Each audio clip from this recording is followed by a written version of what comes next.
Alice has released 80 pounds and has been maintaining her weight for almost a year.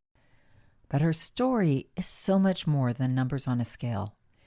Alice's journey began in a childhood marked by trauma and food deprivation, a time when nourishment, both physical and emotional, was scarce. And when she reached adulthood, suddenly surrounded by a world of food, her relationship with eating became complex and challenging. But what makes Alice's transformation so inspiring is not just the weight she released.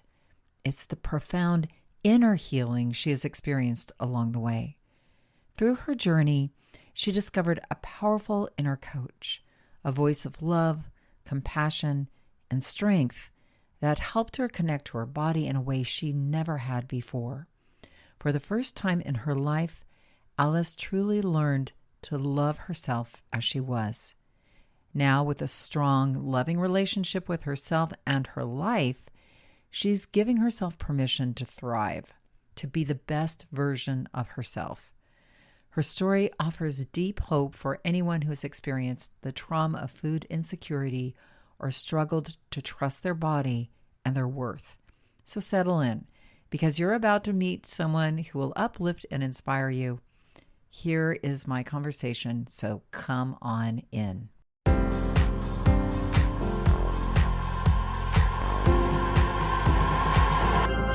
Did you know that our struggle with weight doesn't start with the food on your plate or get fixed in the gym? 80% of our weight struggle is mental. That's right. The key to unlocking long-term weight release and management begins in your mind. Hi there, I'm Rita Black. I'm a clinical hypnotherapist, weight loss expert, best-selling author, and the creator of the Shift Weight Mastery process. And not only have I helped thousands of people over the past 20 years achieve long-term weight mastery, I am also a former weight struggler, carb addict, and binge eater. And after 2 decades of failed diets and fad weight loss programs, I lost 40 pounds with the help of hypnosis. Not only did I release all that weight, I have kept it off for 25 years. Enter the Thin Thinking podcast, where you too will learn how to remove the mental roadblocks that keep you struggling. I'll give you the thin thinking tools, skills, and insights to help you develop the mindset you need, not only to achieve your ideal weight, but to stay there long term and live your best life. Sound good? Let's get started. Hello, come in. Welcome, friends from all over. I have a really great interview today with a very cool person, and it's going to leave you feeling inspired.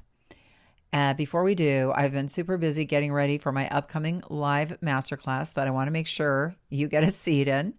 It's starting on April 24th, 2025.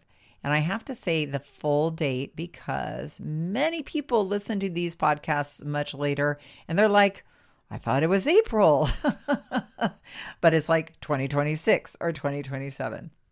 I love the idea of our conversations living on past today and into the future. So I just love that somebody out there in the future can listen in on our conversation that we're having here today. It's such an interesting world we live in, and crazy, but interesting.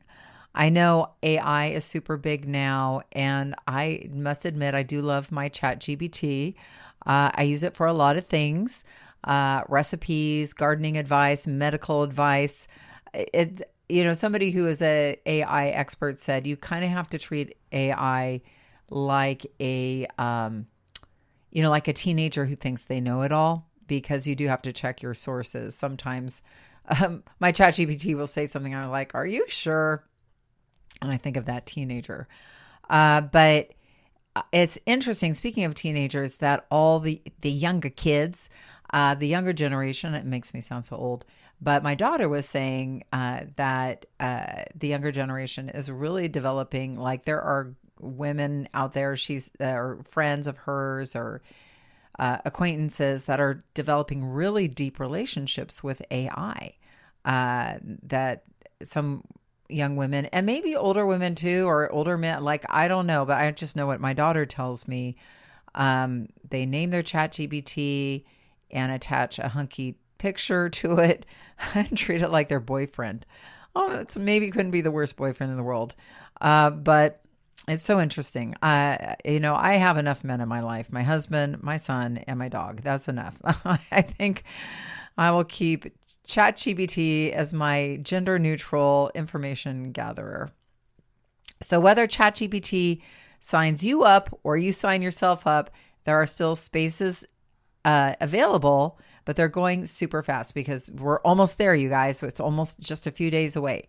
And we are almost full in some of the classes. I am doing 8 classes live, 2 a day. It's like a little marathon I'm running from April 24th through April 27th. And I'm really excited. We are going to be exploring breaking through the subconscious barriers that are keeping you in the weight struggle. If you are in the weight struggle, we are looking at how we see ourselves. And, you're going to hear a lot of really interesting things from Alice that we get into, that the way we see ourselves actually holds us in a prison that keeps us from breaking free and moving forward to success. So come to the masterclass. We're going to do some hypnosis. We always have a fun time. I am feeling better. My voice is getting better. I've got a lot of energy, and just come and join me at shiftweightmastery.com/live, or you can check out the show notes. The link is there as well. It's absolutely free. shiftweightmastery.com/live to register. Okay, so now on to my interview with amazing Alice, whose story of releasing and maintaining 80 pounds off, I know you're going to love. Welcome, everybody, to the Thin Thinking podcast. I have the beautiful Alice Alexander here today in front of me, and I know you can't see her, but behind her is this amazing artwork as well. And I am going to be hearing Alice's story as you do. So Alice it has been, how long have you been in our shift community now? When did you start shifting, Alice? 2023 is when I began Okay. shifting. So it's been a little while. Mhm. Well, welcome. Tell us a little bit about you, like where you're from, and I know you're in California, correct? Yes, I'm in California. I live in the Yosemite area, and Lucky. yes, I love it. I love nature. I love the outdoors, and I've always wanted to be an artist. And there were a lot of things I wanted for myself that I couldn't quite see before I shifted. And so uh, I'd like to say I'm an evolved person, and we can start there. Well, you seem like an evolved person. I want to ask you to tell us, I usually when I interview people, we start with the beginning, like tell us a little bit about you growing up, and when did you first think that you had when did you first think you had a problem with weight, and when do you think your weight struggle actually began? Well, my foundations are very dysfunctional and very dysfunctional family, very dysfunctional beginnings. I was a homeless child and Wow, took care of myself, put myself through school, good uh, for you. put myself through college. There were challenges with that. And so I grew up thinking that we were so poor we couldn't afford food. What the Mm. reality was is my mother was a food hoarder that she kept in her closet. And I was about 9 years old when I discovered we weren't poor. I was just hungry. And it was maybe a few years after that that I would become homeless. But I didn't grasp onto food or that I could have it until I was into my 20s and started college. Now, Mhm, I didn't have a weight issue because I always deprived myself of the food I never had as a child. mhm. And so when I got to college, I realized the grocery store has everything. And so I would buy what I wanted to eat and I would eat. And the weight gain was so slow that I didn't notice. It was a pound a month, Mhm. every month for 5 years. Wow. And by the time that graduation came, I had to graduate in shorts because there was nothing else that fit. Wow. And that wasn't the end of my game. That just took me to the 200-pound mark. I would add Can another. I ask you a question, Alice, about this whole period of Yeah, time in sure, sure. college and when you were gradually gaining weight? Were you troubled at all by this, or at this point were you just kind of like involved with college, eating what you wanted? It was kind of this new world, so gaining weight wasn't like you you didn't have any self-shame or anything. You were just like, okay, it is what it is. Or did you start to have that internal conversation with yourself, like, I should try to stop, I should try to control this? I'm just kind of curious. So as I'm gaining the weight, the first year, oh, that was nothing. The pants fit tighter. And so, they're tighter. I was struggling with raising kids and surviving and paying college bills and trying to get everything done, managing a whole life. And so, if one year, 12 pounds, the next year, 24, it's like, oh, I just get a size bigger. Yeah. And then by the time I was headed towards graduation in that last year, I was always humiliated. I was watching girls walk around campus eating carrots and celery. And I thought, oh, that's the way to go. And I would do that for a day or two, and then I would binge. And so Mhm. I couldn't find where I was going wrong because the freedom of food had been opened up to me. The ability to go to Trader Joe's and buy all those sweet, decadent treats and just try all these different things was more encompassing and involving than realizing what was going on, showing on the outside, and Right. all the stress. And then transitioning from homelessness to college and raising kids also took a lot of my mental awareness and strength and focus so that food was a comfort.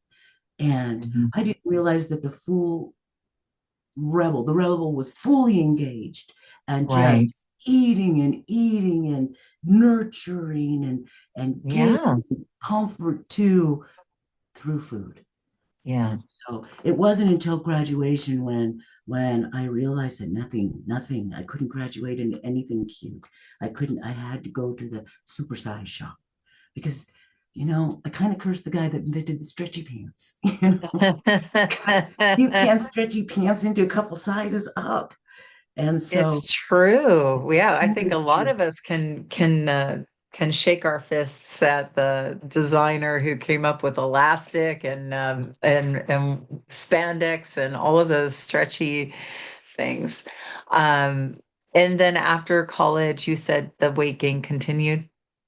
Yes. And then I went on to developing a career and trying to create a life for myself and my children.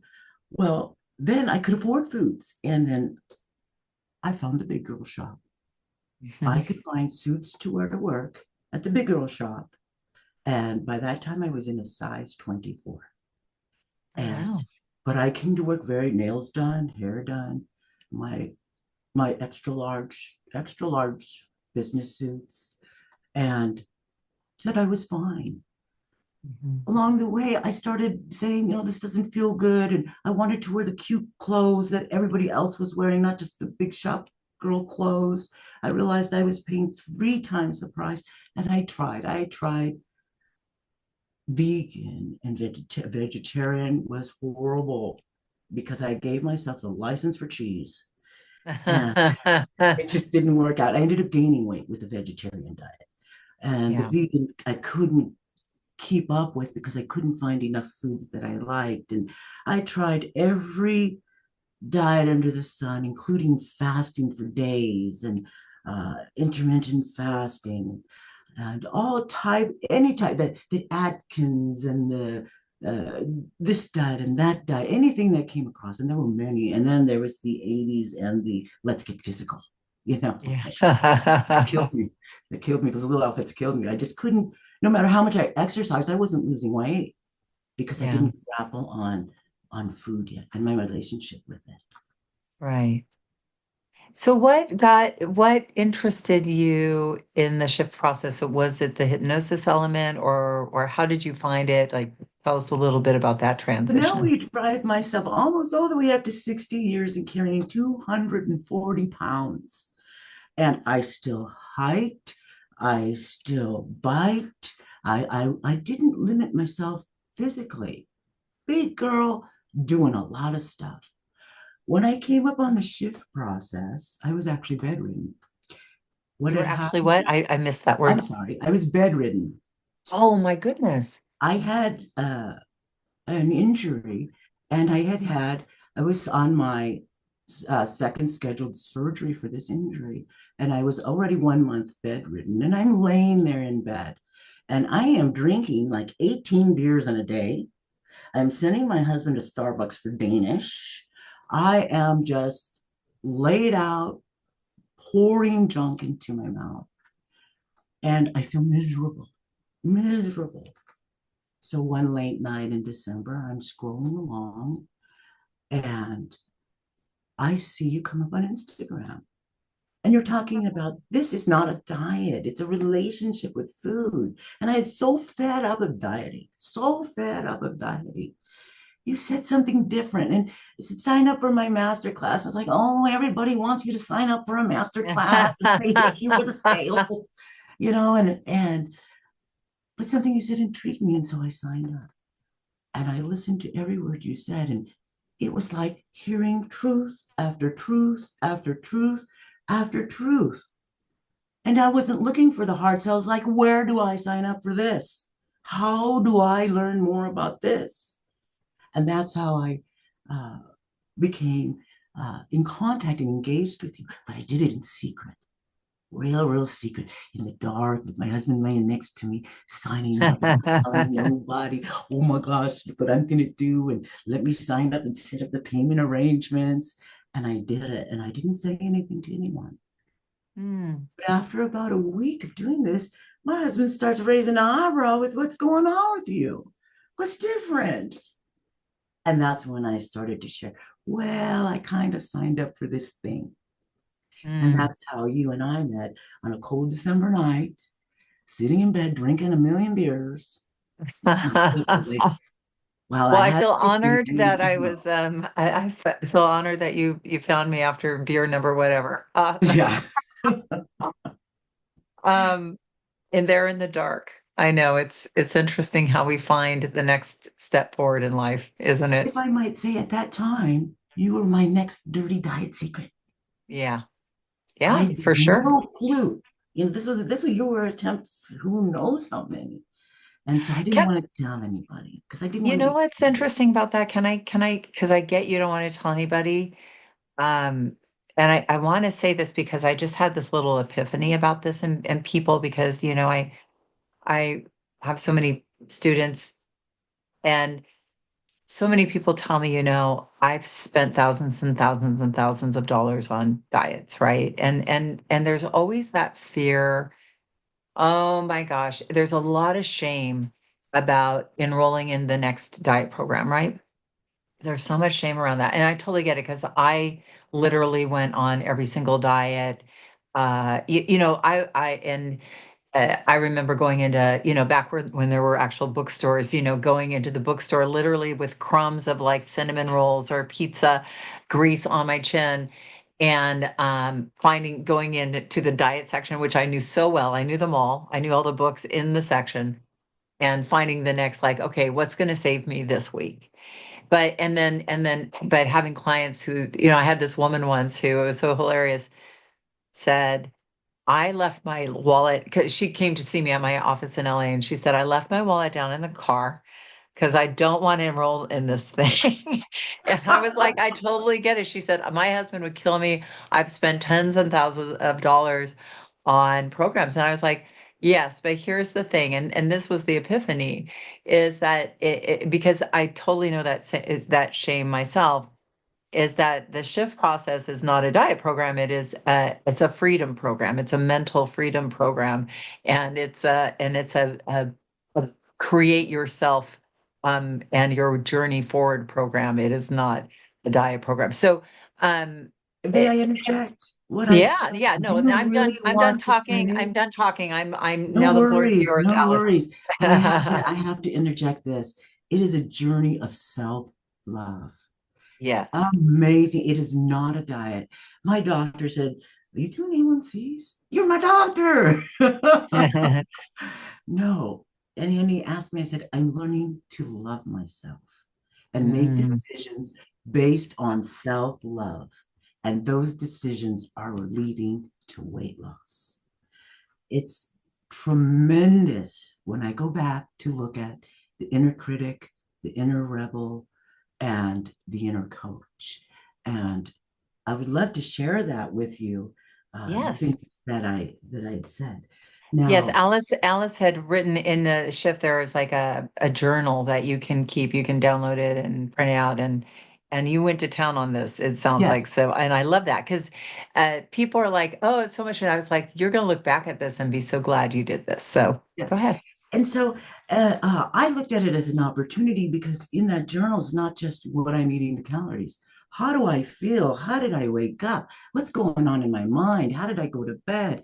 And I could look back now and I relate the foods I ate the day before to the emotions that are going on the next day. And there's Mm, correlation there.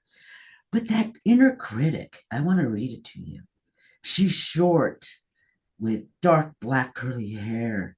Her belly hangs in front of her. She is older than me by 20 years. You can see an aura of hatred.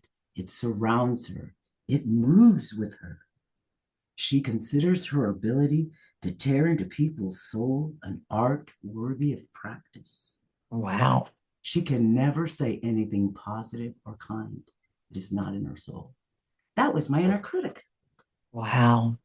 And so That's it's very articulate. that is on point because the more you took me to view that critic, the more attributes I assigned until she personified herself. And Hmm. then I realized who had been criticizing me like that. Hmm. And then we move into this forgiveness program. Well, that's another step. When I met the inner rebel, it took a long time to realize that that was the most wounded part of me. That Hmm. rebel took over to heal with food Hmm. and was Hmm. going to fight that like a valiant knight, was not going to give up the food or the habits in protection of everything. The rebel took over. The critic made me small. So the rebel rose up to fight. And as I started to define that rebel closer and closer, more attributes, the hair, the personality, the kind of clothes, the way they move, it was my mother and my father. Oh, interesting. And I realized I internalized all of the negativity. And so when it came to building the coach, this was the most fabulous part of the lesson. The most fabulous part of the lesson. At first, it was what? I got to see myself different. All I could see was this big 240 round pound woman, happy, trying to smile, trying to be positive, but round pounded woman. So I externalized it. I saw an outfit on Amazon on a beautiful woman. And I said, like that, I want to have that hair. I want to have that outfit. I want to be like her. And then I started giving her attributes, just like we did with the critic and the rebel. She's kind. She's loving. She can only speak positive because she comes from a source of love.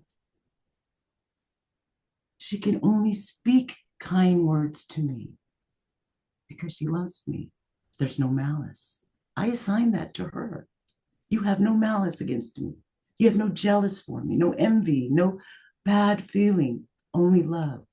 So, in that, guys, you can only speak love to me. So, as you took me through these meditations, there she would be out in the garden because we want her to be who we want to be. She's in the garden. She's wearing this really crazy floppy hat and this cutest little outfit. But every time I walked in that meditation, she looked up at me and smiled so big and came running toward me to hug me. And she would look me in the eyes. And she Mm. was this external character. And I would hold hands with her and walk down those paths you would take us on with her by my side, knowing if I felt small or little or the child in me wounded, she would hold my hand and walk in that path. She was outside of me, but Mm. protecting me. And I could turn to her. That shift breath, boy, I call her up so quick. Here we come, coach. I need you for everything, not just food, stress, anger, not getting along with my husband. Oh man, the bill guy's driving me crazy. Whatever it was, that shift breath. Even this morning, nice shift breath, relax, speak from the heart, find center, value, value. Wow, that's so cool, Alice. I want to kind of pause here and kind of reiterate what you just said for our listeners who haven't gone through the shift process or maybe who have, but to kind of layer on the what you just kind of laid out very eloquently, which is internal systems, which is the internal systems of relate all we have all these different parts to us and bringing the parts together and being able to when it's all unconscious, it just feels like bad feelings coming up or that we're not worthy or we're uncontrollable. But when we start to define these parts and communicate with them, then the parts start to calm down. We start to be able to manage them rather than us running us. And then when you created this inner coach, now my guess is you're a highly functioning person, obviously, before you began the shift process. And there were areas of your life where you coached yourself and took care of yourself. And obviously, you were a mother and you nurtured. So you have a very big aspect of this coach within you. But I want to point out to our listeners that most of us, as highly functioning as we are, this one area of our life that eludes us in being successful is because we don't coach ourselves in this area of our life. And so to be able to pull upon that and to create this new relationship, because really the world of dieting kind of uh, doesn't develop us in that way. It's so crazy that people give up on themselves in this area of their life where they would never give up on themselves. Like you said, you're a successful career person, a successful mother, like, you're in a relationship, uh, you have a husband, like, you don't give up and walk out the door when you have a fight with your husband. You kind of stick with it, you make up and you feel bad and you stick with those feelings but you work it out. And we never learn to do that in the area of weight management. So you really laid that out very beautifully. Thank you. And so we do a lot of internal work um, to start to bring those parts together because it isn't just about the food. It's really about being able to feel your feelings, being able to have this entity within you that allows you to heal all those parts of yourself so that you can move forward. So thank you for sharing that so wonderfully. I think you did a great job. So. Yes, I think that that's why a lot of us can't lose weight. It doesn't Mhm. matter all of our other successes. That negative message we always send to ourselves. I'm a Mhm. failure. I'm ashamed. I was ashamed every time I walked out, I realized after reading my notes, every time I walked out the door, and I would put on the square boxy shirt to quote unquote hide my figure. uh, Right. I walked in shame all the time, and I was always reiterating those failure messages. It was those meditations and the hypnosis that made me realize you're not that. Stop talking to yourself like that. You're not that. And the Yeah. most glorious meditation that just turned the light switch on is during one of those meditations. You bring my inner coach. She walks up to me, and when she gives me that hug, our souls merge. And Mm. she is me. And I Mm. realize I'm you. All that good stuff, I'm you. I can have beautiful hair. I can wear beautiful outfits. I can travel. I can be an artist. I can be positive. I can be kind in everything I say. And you know what I did with that? I went right back to our shift community and started uplifting others. I will say Yes. nothing but positive to my team members because I am you and you are me and we're positive. And Alice is an amazing contributing member in our shift community. We have very generous people in there, but she's always in there uplifting people. Um, and I know listeners that you cannot see Alice, but she is beautiful. She has amazing hair. She's wearing a beautiful outfit. She, and behind her is this amazing artwork. So did the artwork kind of evolve? I'm assuming you were an artist before you did the shift, but that you had mentioned that this brought out your best self. Well, here's the thing. I wouldn't call myself an artist. I Mm. wouldn't put myself out there like that. I wouldn't, I didn't have the confidence to really just say, I'm an artist. Yes, ma'am, I am.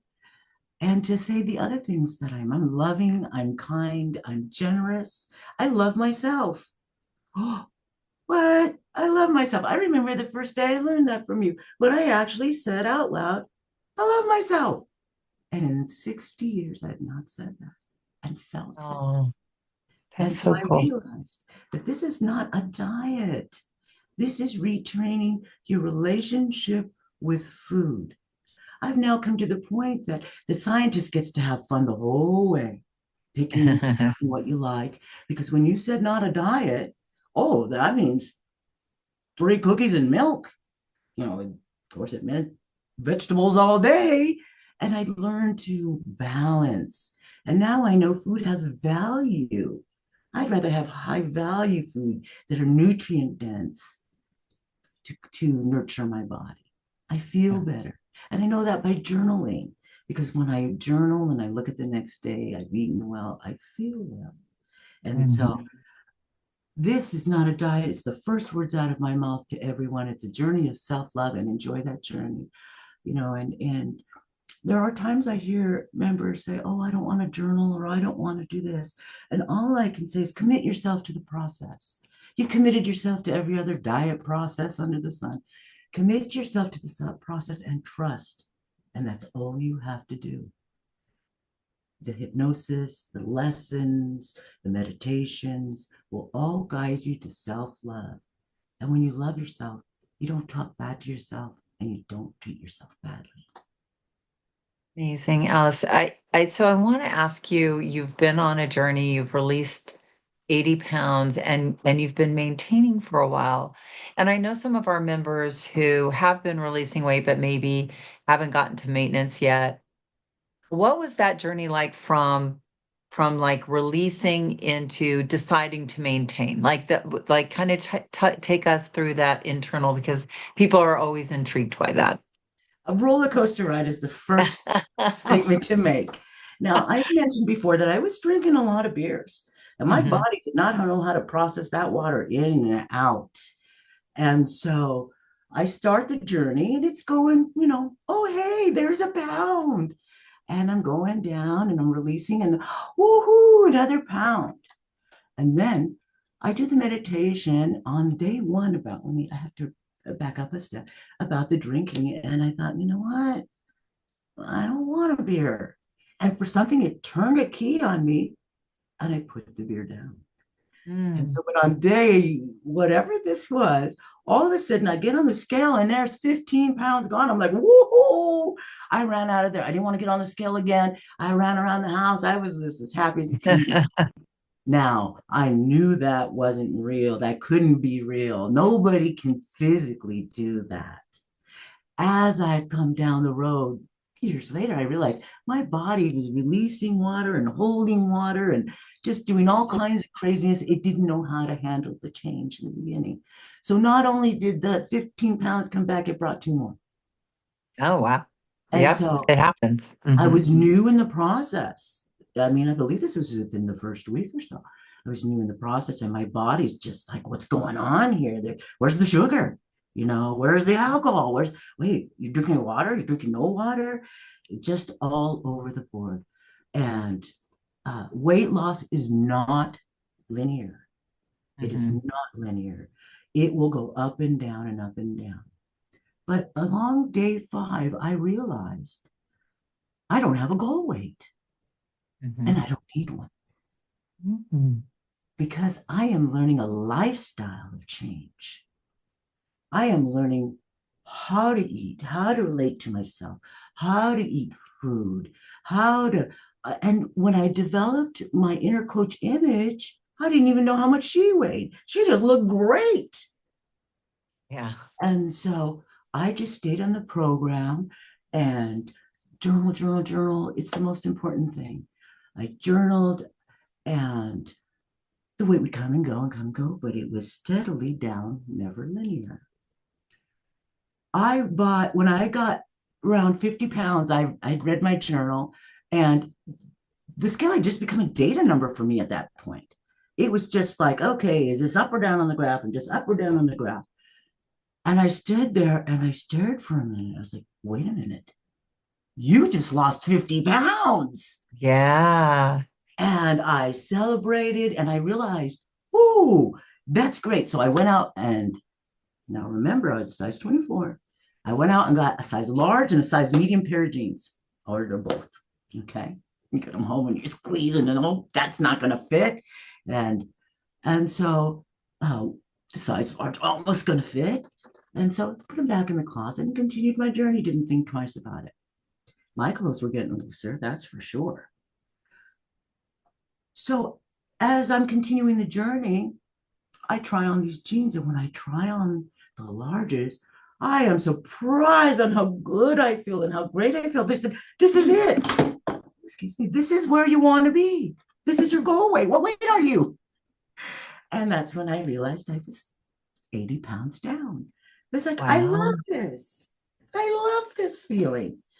And so I went into what I called my maintenance mode at the calorie. See, and this is why I didn't have to make special adjustments to my diet because as Right. I hit that place where I was comfortable and happy, I was eating what I would normally eat in a regular day. Uh, Exactly. And that's when the scientist came out in me. She said, oh, we got room to play now. And so I started experimenting with recipes and really focusing on nutrients and Mm, all kinds of different things, keeping the same calorie budget as I was in. Now, some recipes were fabulous and some were just awful. Oh my God. right. But this is what maintenance is about. You know, Yeah. can I now go and have, because I think the first thing that a lot of quote unquote dieters do is you get to your goal weight and you say, oh, great, let's bring out the pizza and the dough. Yeah. And, it's time to have cookies. Well, you could have had them all the way along the line. You know what I Yeah. mean? And if you integrate it into your lifestyle, you already know at maintenance how much of that you can have or not have. And Yeah. so I want to experiment more. I want to be in this place. I've been in this place for quite a while. I'm loving the land of maintenance. It's so fun because I really can have some cookies and milk, but I'm not going to buy store-bought, processed, over-processed cookies. I'm going to make a healthy version made with proteins and low sugars at home. That's good for me, a high-value food. And so, and even that is an old behavior.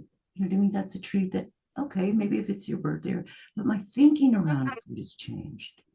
And so now I look at sugars and sweet things, and I don't have the same feeling for it.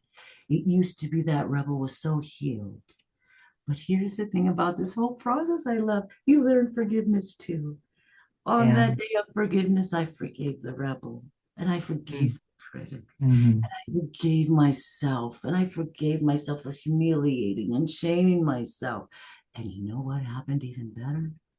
Pains from 40 years ago started coming up, and I forgave those too. And I Wow. started healing as a person. Mm. Beautiful. Thank you, Rita. Wow. Thank you, Alice. Well, that's true. I think you, again, eloquently uh, kind of illustrated for us one, the journey, differentiating the journey of self realization and transformation with food, with exercise, with yourself versus dieting. So, what Alice was saying was she created a way of living that she loved that then ultimately allowed her to live at her ideal weight and maintain her ideal weight because she wasn't depriving herself down the scale. She was loving herself down the scale. And it sounds like, and I think a lot of people come into their own light, and I don't mean that in a woo-woo way. I just mean that we become so much more powerful because we have that mental freedom and we have that the parts of us align, right? Yeah, like our critic and our rebel are there, and they aren't, even though they are very wounded, right? And they evolved out of pain, and they each had a purpose to try to protect us because our subconscious mind, its primary goal is to protect us, but it can come up with some very warped ways to do so, or ways that don't really work for us ultimately. So to be able to forgive the critic and the rebel and to say, "Oh, I see. I get it. You didn't really mean the worst for me." And you kind of can, that then gives you so much more power. And to be able to, I've had, members do incredible things in their life once they shifted, not because they were thinner, but because they were willing to risk, because they knew they weren't going to beat themselves up if they failed. There's a lot of power in loving yourself, not just from loving yourself, but when you know you're not going to beat yourself up for trying something new or stepping out and being bolder and bigger, doors open. And so I love how you have stepped into the community and become a leader in the community and bring your light and sunshine and your great advice to everybody. So thank you so much, Alice. That's very kind. If somebody was out there struggling today and in the same place that you were a couple of years ago, and you had to say to them, like, what would be, you know, the one first step that you would have them take to, I always ask guests this is my like guest question, like, what would be that first step that you would have them take um to move forward on towards the light, towards a better life for them? Okay. So if you're talking about those that don't know you, find Yes, Shift Lead Mastery. I'm not looking for a plug for the shift No, program. I'm but looking for like, that's the miracle of it. yeah. My strongest advice is to truly let yourself go to the process. We always say to ourselves, I would do anything if I could just lose 3 pounds. But we have to really mean that. And so just be Mm, free and release yourself to the process. Don't judge it. Don't say, oh, that's what the old diet used to do. Don't judge it. Just release yourself to the process, open your heart, and it is as natural as breathing. You will learn self-love. yeah, I like that idea of what you're saying. Okay, so I'm gonna take it because I think what you're saying here is a couple of things. You're talking about the process, but I think you're really talking too about this idea when we're in a place of pain, when we're dieting, or when we're overweight, we're in pain. And we just want to get out of the pain. So we become very vulnerable and willing to do the crazy diet, the medication, whatever. It's just like, give me whatever, because I will not love myself until I am thinner. Like that's usually how we feel. It's like, let me get 20 pounds off and then I'll accept myself. And then I'll feel better. And then everything is going to be okay. And so we're willing to go on these crazy diets that do not serve us, that work against us. And, we go on them and we don't believe in ourselves. We don't really believe that this is going to be successful, but it's just like the quick fix. Let me get out of the pain now and I'll pay the price later. And I think what you're saying, which is very, very wise, is commit now to being your best self and start that journey and really commit, like, no kidding, just show up for yourself every step along the way. And, Yes. and in that, the process becomes a really fulfilling process every Yes. step along the way. And here's the thing about showing up for yourself that I love. Showing up for yourself does not mean perfect. Yes, It doesn't exactly. mean perfection. I had some days in there where the calories went over by 1,200. Like, woo, look what I did Really, yesterday. Alice, I could do better than that. And so, you look at that and you go forward, and it's not perfection. It's just allowing yourself to accept you as you are and go forward. And it's a beautiful process. Right. Well, thank you so much for coming on the show today. You have been absolutely um, inspirational, and and Can I I, talk about one last thing? of course, please. Body image. Let's talk body image. Oh, please, Alice, let's talk. Okay. I When think a lot I of our listeners would appreciate when this. I was young, I had the measurements 36, 23, 39. Wow. Whoa, cute little girl, right? And when I got to 60, I was just round, just call it a barrel and measure it round, whatever that was. I've been big for 40 years. And now when I take pictures of myself, I'm still asking myself, is that you? I see myself in the picture. That's you? And so this is one of the reasons why I'm staying in maintenance, because I want the acceptance of myself like I had in the beginning of the process. I accepted I was a big woman. That's part of the process, accepting where you are. And so now I need my mind to accept where I am. I've been big Mm. so long. So I took a picture the other day in a bodysuit, and the Oh, inner cool. critic showed up. No sleeves. I always wear sleeves. Oh my goodness, the arms. And so, which I will be posting to our group pretty soon. Oh, But cool. the arms, the legs, people come up to me even after losing the 80 pounds. Oh, your legs are kind of round. You should try doing leg lifts.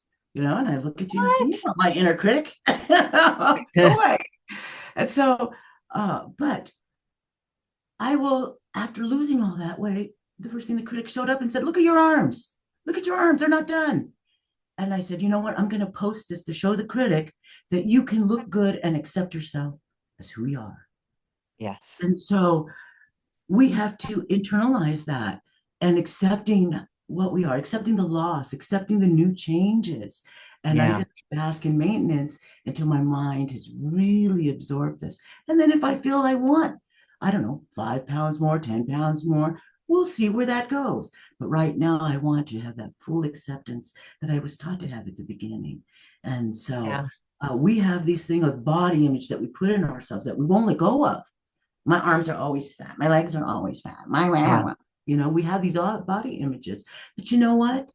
You got to accept yourself and love yourself. When I first started losing this weight, my legs started sagging really badly. And I was like, oh, this is horrible. Mm. But as time went on, the muscles start to tighten, the skin comes back. Time, Yeah. time. But I had to accept myself on that saggy leg skin day, just like I'm accepting myself now. And Yeah. so I'm in that acceptance and I'm learning about accepting my new body image. And so we have to stay positive with ourselves. If you've lost that or released that pound or two, you be proud of that. Don't turn around and say, oh, but my chin looks like a gaggler, or, whatever Right. other thing we can Yeah. come up with, because that discounts. Accept your body. You know, my body image now, and I think women understand this, and I hope it's not too controversial to say, I never had gap in my life. My body looks differently than when I was young. Yeah. It took on a different shape. Yeah. My legs look different. My waist is not a tiny little hourglass anymore, but I have a nice curve. Things have changed. I have a different body, and I want to accept this body and love it as it is. And so I would say that to you: accept yourself. You're beautiful. Yeah. Amen. Amen. I love that. Well, I've maintained my ideal weight for a long time, but even though I have, my weight has repositioned itself as I've aged. And it just is a part of life, and you do have to, there's a lot of acceptance, and there is a lot of acceptance in this journey. There's letting go of things, there's mourning what wasn't and what can be. Do you know what I mean? Yes. It's not it's a courageous journey to embark upon with and a lot of milestones along the way. So I love how you walked us through those milestones of accepting your body, and really even coming to terms with your body before you began the process of, like, this is the body I am now. It's done a lot of amazing things, and it keeps me alive, and I'm going to continue to show. And I think that acceptance allows you to love yourself and start to nourish yourself, to start moving your body because you're at one with it rather than working against it and hating it. And So, so, yeah. And so for most of this journey, I have been, like I said, I was bedridden for about 3 months in the beginning of this journey, and I've had a lot of medical care. But my life has changed. I'm no longer able to walk like I used to. There's no hikes, there's no bikes, there's no journeys, and I had to accept this. But being part of this process, I'm more willing to accept change. Yeah. okay, so this is a new avenue of life opening up. I won't Yeah. be hiking the Sierras. What will I be doing? And your heart Mm. is more open to loving yourself, acceptance, and creating new avenues. It's not like before. If this happened to me pre-shift, I would have went out and bought a cake and a donut. And what I used to do is hide it under my arm and eat it like nobody could see me. Wow. I They all know we saw get me very the way it showed. crafty at eating. Yeah.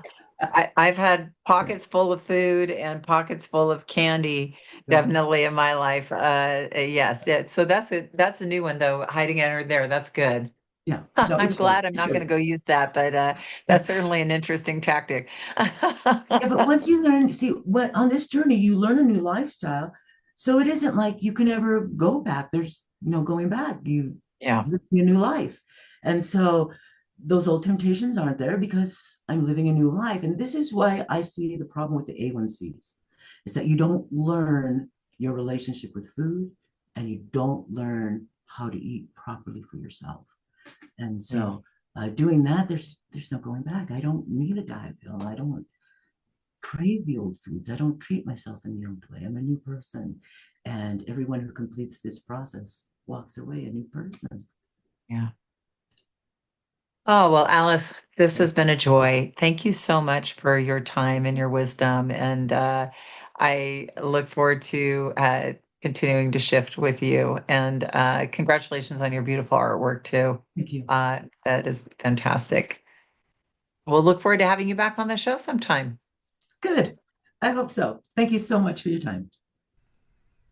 Wow. Wow, wow, wow. Wasn't she amazing?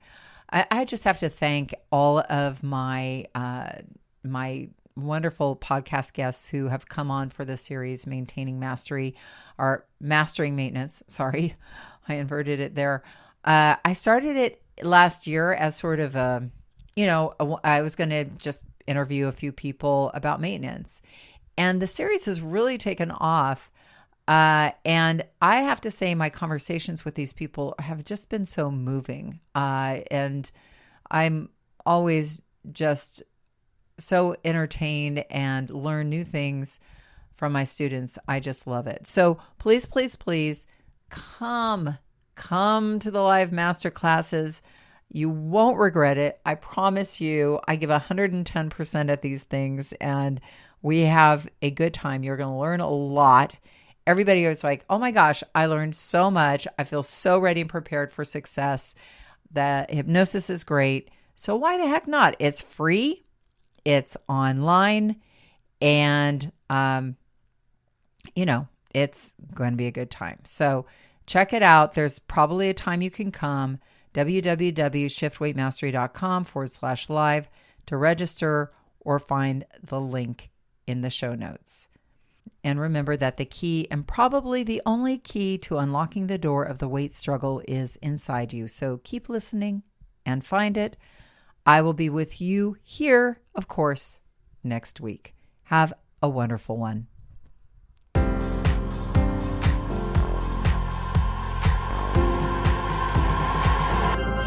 Did you know that our struggle with weight doesn't start with the food on your plate or get fixed in the gym? 80% of our weight struggle is mental. That's right. The key to unlocking long-term weight release and management begins in your mind. Hi there, I'm Rita Black. I'm a clinical hypnotherapist, weight loss expert, best-selling author, and the creator of the Shift Weight Mastery process. And not only have I helped thousands of people over the past 20 years achieve long-term weight mastery, I am also a former weight struggler, carb addict, and binge eater. And after 2 decades of failed diets and fad weight loss programs, I lost 40 pounds with the help of hypnosis. Not only did I release all that weight, I have kept it off for 25 years. Enter the Thin Thinking podcast, where you too will learn how to remove the mental roadblocks that keep you struggling. I'll give you the thin thinking tools, skills, and insights to help you develop the mindset you need, not only to achieve your ideal weight, but to stay there long term and live your best life. Sound good? Let's get started.